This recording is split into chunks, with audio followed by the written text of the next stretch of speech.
Fox News reporting that President Donald Trump shared this dramatic video of a U.S. military strike that blew apart a Venezuelan drug boat in the southern Caribbean. It left nearly a dozen suspected Tren de Aragua narco-terrorists dead. The president later shared a video of the strike on Truth Social, confirming the blast occurred in the Southcom area of responsibility, while Fox News reports the terrorists were in international waters transporting illegal narcotics to the U.S. A lot of questions surrounding this video and what the Trump administration did. So we want to play out the very latest from this Wednesday morning as Pete Hegseth joined alongside Fox and Friends with an exclusive interview. Take a listen. Good morning. So the president Great to see you all. Good to see you too. Thanks for your service. The president put that video of him eviscerating, blowing up that boat coming across with all of the drugs on board. And the president said on social, on Truth Social, let them be on notice to anybody bringing drugs to the U.S. Beware. So the president is sending a message to other cartels, right? A very clear one. I can tell you that was definitely not artificial intelligence. I watched it live. We knew exactly who was in that boat. We knew exactly what they were doing, and we knew exactly who they represented. And that was Tren de Aragua, a narco-terrorist organization designated by the United States, trying to poison our country with illicit drugs.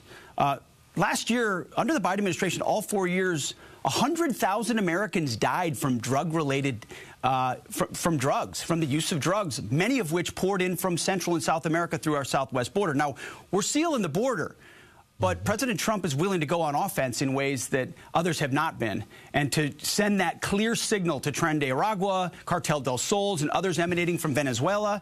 We're not going to allow this kind of activity. You're poisoning our people. We've got incredible assets, and they are gathering in the region. And so you want to try to traffic drugs?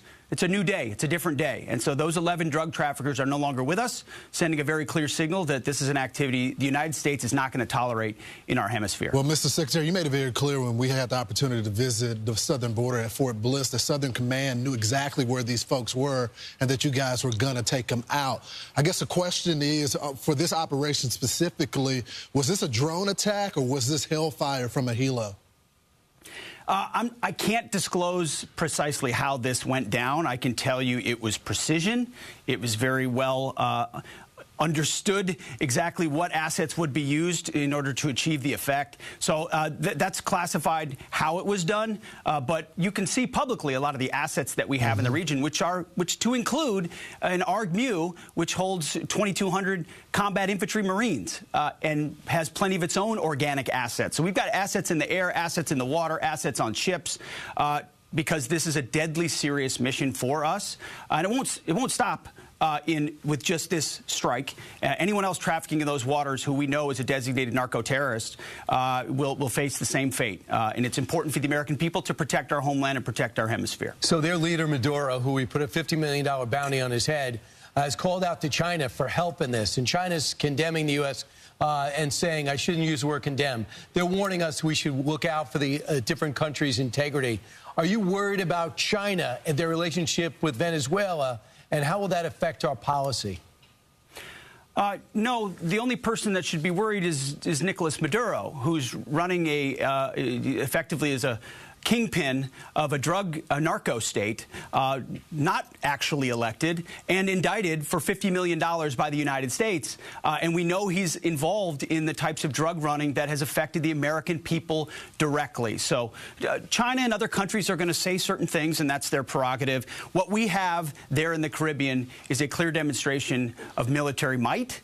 President Trump has shown, whether it's the southwest border, whether it's the Houthis in freedom of navigation, whether it's Midnight Hammer in Iran, that the precise application of American power can have incredible impacts and reshape dynamics around the world and in the region. So Nicolas Maduro, as he considers whether or not he wants to continue to be a narco-trafficker, has some decisions to make, and that's all I'll say about that. Is regime change our goal there? Well, that's a presidential decision, and we certainly understand the indictment. We understand the $50 million. Anyone would prefer that he would just give himself up, but that's a presidential level decision, and we're prepared with every asset that the American military has. It's incredible that y'all were able to track that boat, know that there were 11 narco-terrorists on board, and be able to take it out to prevent all those drugs from making it into the United States and killing so many teenagers, so many 20-year-olds, whoever's doing drugs in the U.S. So thank you for that. I don't know how you did it. I'm sure you have intel that you can't talk about. But let's talk about China this morning, because while we morning. All right, so that was the very latest this Wednesday morning, about an hour ago, where Secretary Pete Hegseth joined Fox and Friends to discuss the 11 alleged drug cartel members killed in that U.S. strike. Again, the video on your screen, very compelling as we watch it unfold. Again, this courtesy of DoD response on X, formerly known as Twitter.